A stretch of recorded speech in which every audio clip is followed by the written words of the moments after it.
everyone. Today we're going to meet Dr. Anne Marie Richard and Alexandra Richard. They are the parents and sister of Frederick Richard, the gymnast, the bronze medalist. We're here to know more about them, where they're from, and especially the Frederick Richard Educational Scholarship. So first, let's ask Dr. Richard. Can I call you Anne Marie? Absolutely.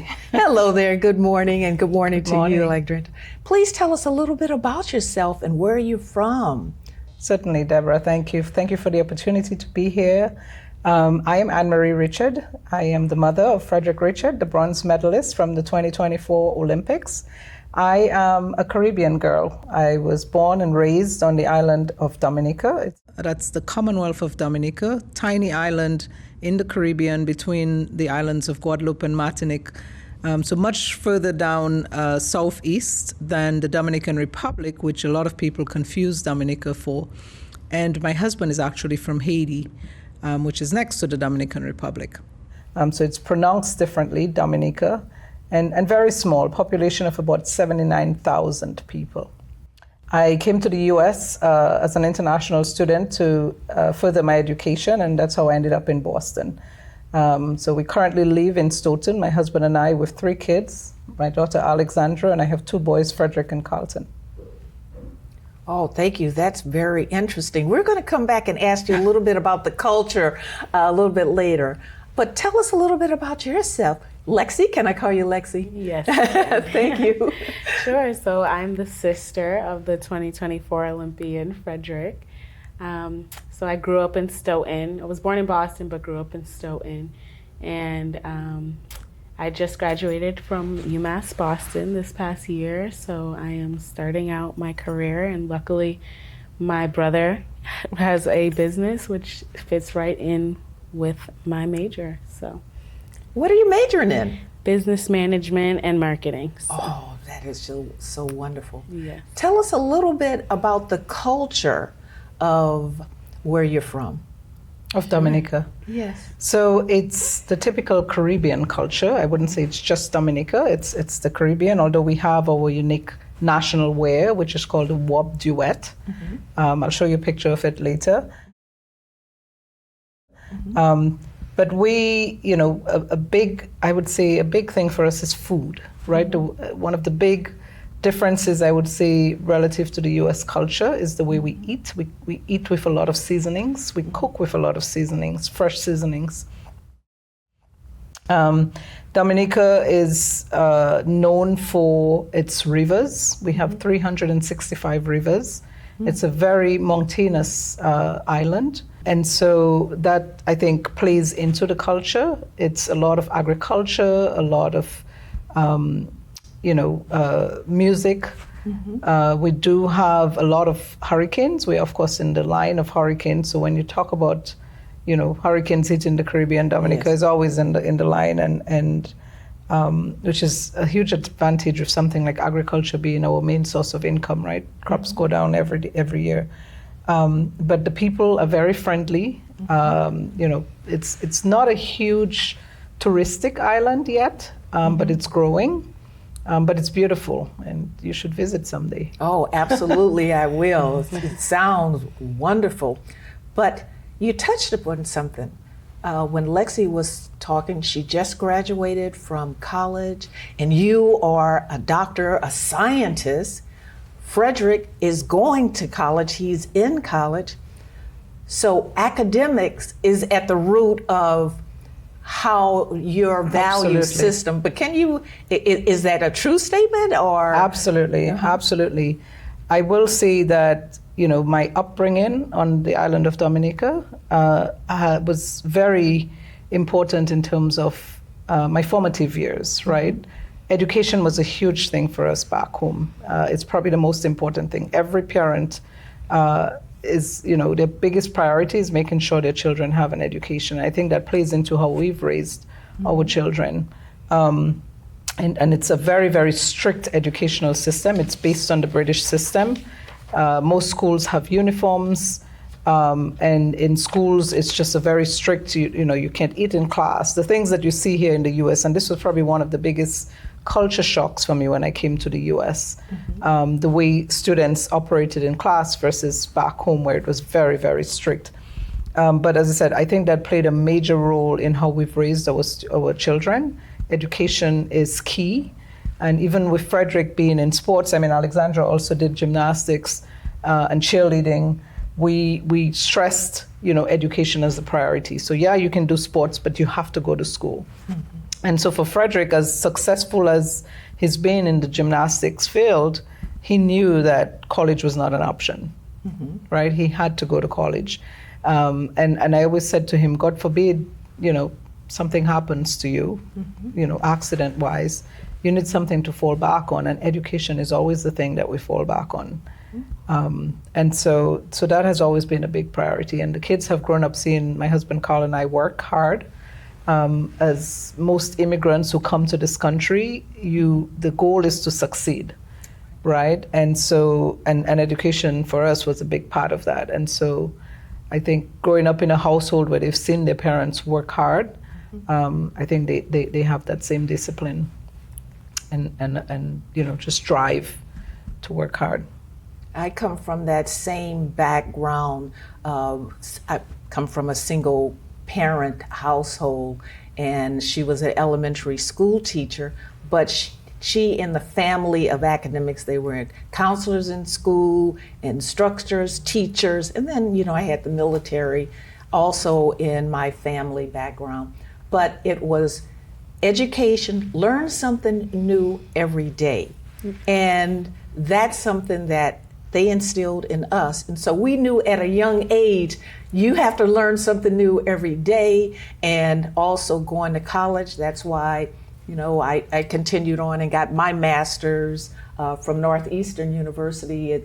And all three of my children went on. They went through the Stoughton public school systems and they were successful, went on to college and graduated. So education is very important to us. But I'm gonna just turn the knob just a little bit and ask Lexie, what have you done, or what is your role as being the older sister to Frederick? Because he's in college, you finished college, your mother is a doctor, and just all of that. Kind of help us out here. Yeah, sure. So I would say based on how we were raised and how our parents raised us, that with education always being important in our household, we definitely had to prioritize. When we get home, we're on a strict schedule from gymnastics from like 5 to 9. We had to make sure we come home, do homework before 5 o'clock, before we go to practice. If we come home and we're doing homework, we're gonna be in trouble and maybe not even get to go to practice the next day. So it was a lot of discipline, but I think that helped us as we grew up to be who we are today, and how we prioritize our things today. And me as a sister for Frederick, I would say, especially working with him now, it has taught me to, it's not just a sister relationship, it's also work, business. It teaches you discipline on, just because you're his sister doesn't mean you can do this and that, or just because he's your brother doesn't mean he can do, this and that. So it's definitely disciplined us a lot. Back in early October 6th, actually, we had a very well-attended, fun event. It was the Key to the Town of Stoughton event. And we had the family in attendance, we had Frederick there, but I saw something that I don't know if anyone else saw. I saw you managing Frederick. It's like time management. Okay, it's time for us to go to not only the Key to the Town of Stoughton event, or travel to TD Gardens for the Gold of America tour event. You kept things moving along when the parents were not really, because they were on stage, but Frederick was with the audience, with the high schoolers. Is that a true assessment that you kept moving? Your job is to keep things moving along? That is Lexie. Yes, definitely, yes. Yes, it is my job to be the stern one sometimes, because especially when there's a lot of like fans and people around, it gets hectic and you get caught up in the moment. So definitely had to be like, we're on a schedule, like you need to, let's go. And yeah, working with him, that's also what I've learned, especially like managing his finances and this and that. You know, I have to be like, stop door dashing all the time and telling him things. But yeah, he'll listen sometimes. You said one of his favorite restaurants was Amelia's because that's where he worked. And I love Amelia's too. They have great food. Yeah. So audience, if you ever want to try Amelia's, please do so, and remember we that. We both worked there in high school. So oh, you did too? Yeah, we both worked there. So that's definitely his favorite food. We go there all the time to our family. Yep. So yeah. So when Frederick was growing up, when he was a youth, elementary school, did you ever become concerned because he was so focused? Did you want him to take a broader view, like not put all your eggs in one basket? Or what was your take on that? And then I would like to hear from a sister's perspective too. I wasn't really concerned about him putting all his eggs in one basket. I certainly at one point thought maybe he should also try other sports just to sort of, see if that's really what he wanted to, because, sometimes you get into something and that's all you know, so you do it. Right. And just wanting to know that that's really what you wanted to do. And so we did suggest soccer at one time. Of course, my husband Carl played soccer, and so we thought have him try that. And what I said to him is, would love for you to try this, but you have to cut down on your hours of gymnastics because it was just going to be too much. He was in elementary school, and he didn't want to give up a minute of gymnastics. So we said, well, it's your choice. And so he stuck with gymnastics. But I mean, over the years, we saw the passion and the commitment to gymnastics. And so I knew that was what he loved from very early on. So I had no doubt, about him putting his eggs in one basket. This is what he wanted to do from very early on. That is a wonderful story. Yeah, I agree. How about you, Lexie? I agree. Also from my point of view of being in gymnastics too, it's just completely different because it's not really like your school friends and everything. It's more to us, it was kind of like a family there, versus where I also did cheerleading at the same time, and that was more like stoyak. It was just a completely different vibe in gymnastics, so I can see why he was so into it. It felt like home when you're at the gym versus you're at a sport and everything. So even when he's there, I don't feel like he's like, oh, I'm working, or like I'm over. He wants to be there. It's home for him. So yeah, even now it's still home for him, even in Michigan. So, and I think Frederick had other goals in gymnastics. He had a very different goal than Lexie. Yeah. Lexie was doing gymnastics for fun. And if there was a time she couldn't go to gymnastics, it was fine. Oh, I'll go tomorrow, that sort of thing. Frederick was so dedicated to this and as I said, did not want to miss a minute that, there was nothing else that existed for him at one point. I have to go to practice, whether we're on the beach or no matter what other fun we were having, at 5:00, I have to go to practice, we have to leave. And so it was a very different commitment. It wasn't just, I'm doing the sport and I'm having fun. Yeah. It was his life. And from very early on, he knew what he wanted in gymnastics. He knew he wanted to get to the highest level. And he knew that it would take hard work to get there. And he was willing to put in the work. So how does it feel being the mom of such high achieving kids or children? It's a blessing. It's certainly a blessing. My husband and I have, and I say it wasn't hard work for us, raising 3 kids who ended up being very disciplined and hardworking. They've made it easy for us. And as I said, part of it might be because they've looked at us as role models, as they grew up and saw that we were hardworking. Right. And so they knew that, yeah, they had passions, and I think they're all talented in their own ways, but they realized in order to really take that passion to the next level, they needed to work hard. And they were all willing to put in the work, which was a good thing. And so we're just fortunate. And as I said, it's a real blessing. And we look at them now all growing up in their own very different ways. It's hard to believe that they're being raised by the same parents, because they're all very different in their own ways. But for us, we're just very proud and just feel very blessed. I can tell. I can just see all the love and that you have for one another. Lexie, did you want to say anything about that question? Sure. Yeah, I'd say definitely the way we grew up and were disciplined made us who we are today. Without that discipline, I mean, just seeing other people our age too, and you're like, wow, like some things are just totally different than other people. And even when you're younger, like a lot of things are just totally different sometimes than other kids. And you're like, why can't I do that? Why can't I do that? But you grow up and you realize there's a reason why your parents said no to certain things.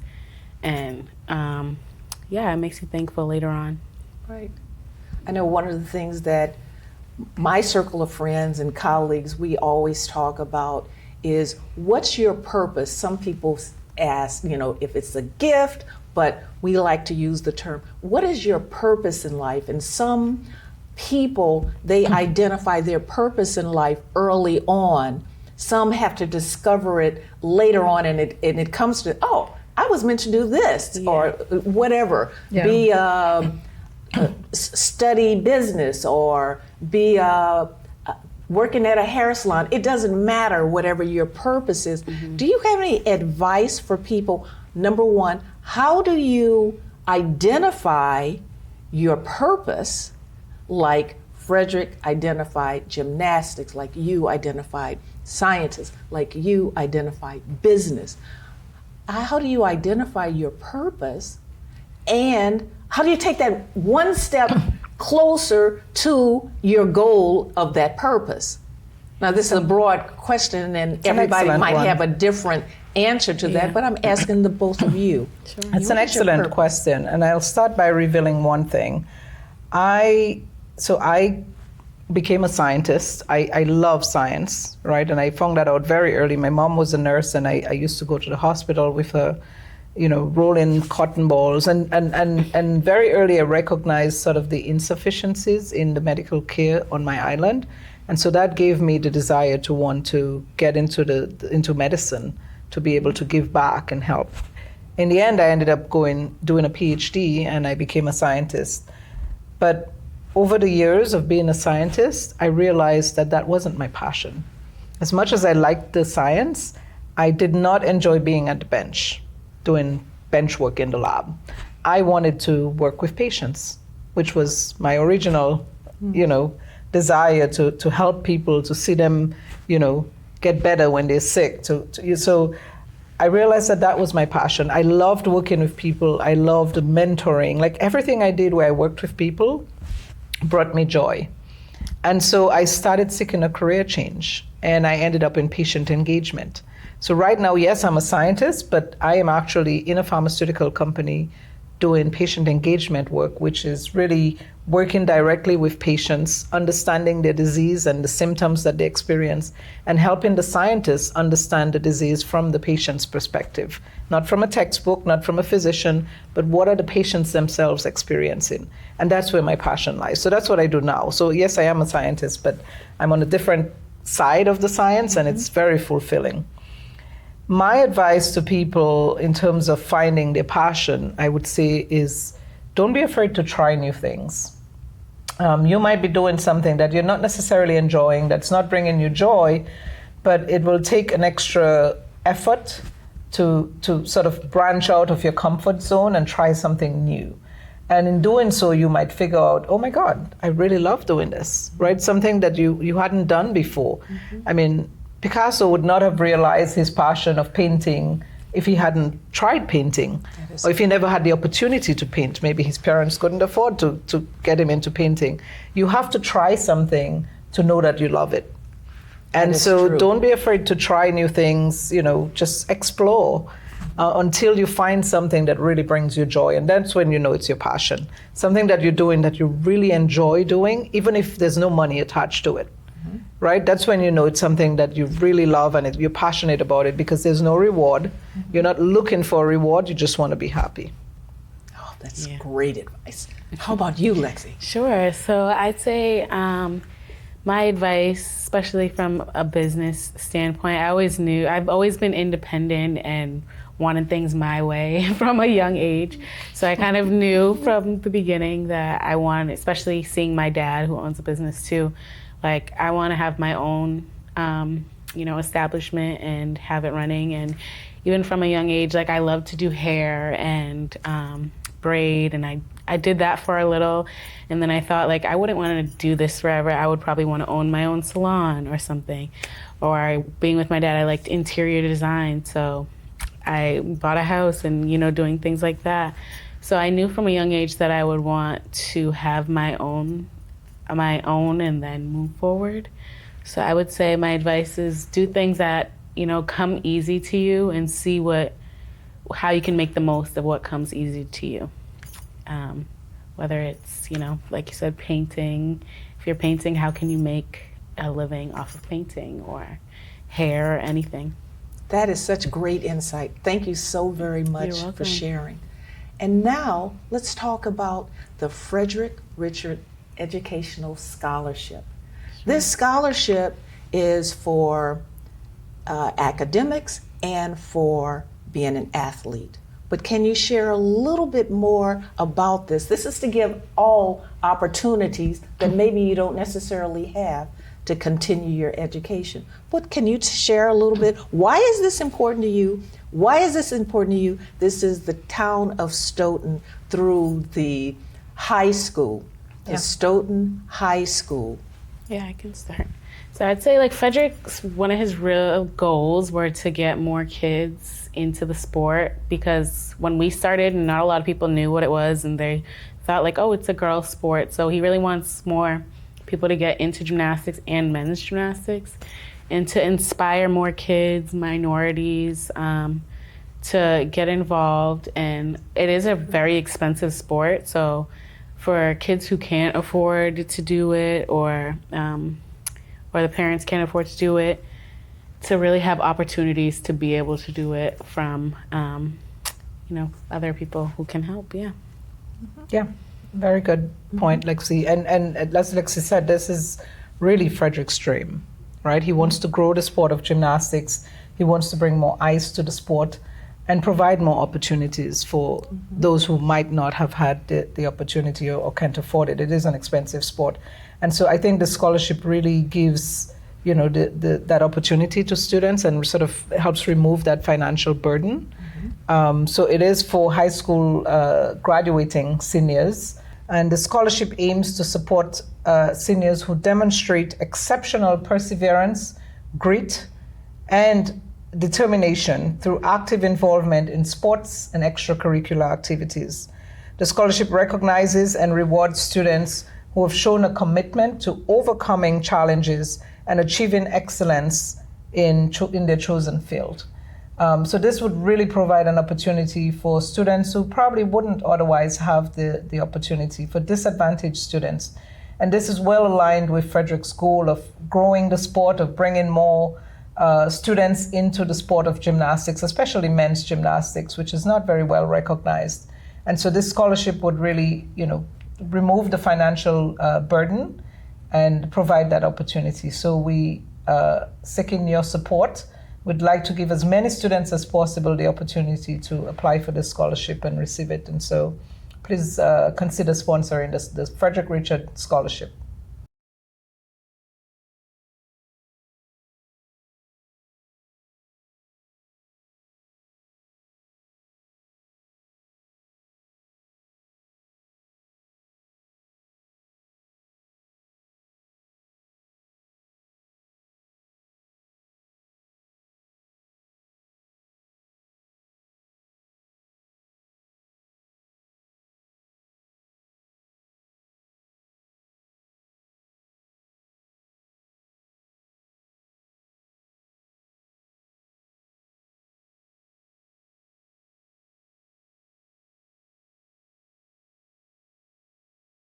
So we're asking for your help. We're asking for your support to donate to the Stoughton High School Frederick Richards Educational Scholarship.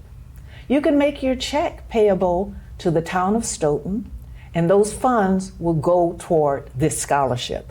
That's 10 Pearl Street, Stoughton, Massachusetts, 02072. We look forward to your help, to your support, to make this an ongoing scholarship.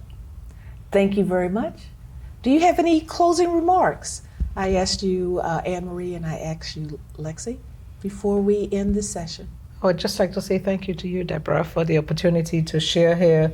Thank you to the town of Stoughton, who have really embraced Fred and our family and provided, so many wonderful opportunities. There's a street that will be named Frederick Richard Way pretty soon.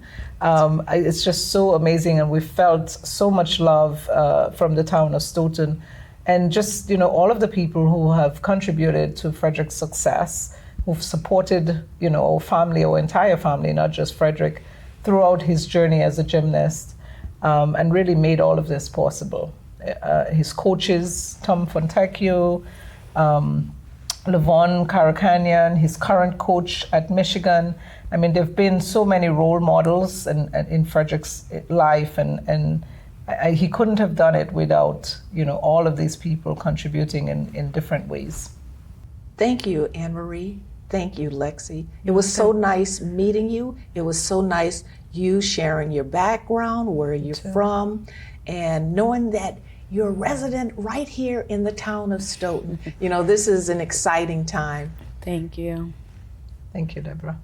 You're welcome. Thank you, everyone, and I'll see you next time. Bye-bye.